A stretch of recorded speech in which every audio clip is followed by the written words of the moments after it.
Magandang umaga mga kahuan, narito na ang Pag-asa Weather Update today.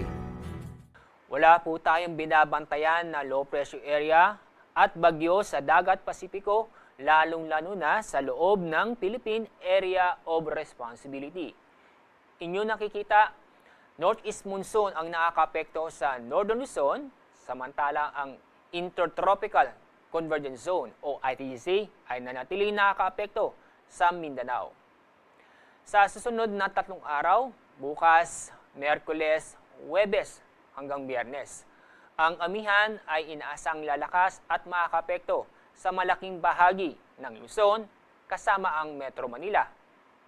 Ang Intertropical Convergence Zone ay inaasang patuloy nakakapekto sa malaking bahagi ng Mindanao.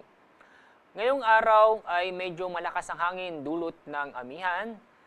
Although wala tayong gale warning, pinapayuhan namin ang ating mga kababayan sa Northern Luzon na mag-ingat dahil sa inaasahan po natin na magiging katamtaman hanggang sa maalon ang mga baybaying dagat sa Northern Luzon.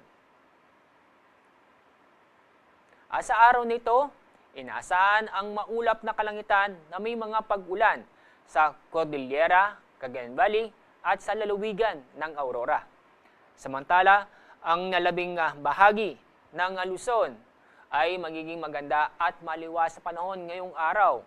Pero may tsansa pa rin ng mga sandali o isolated na mga pag-ulan.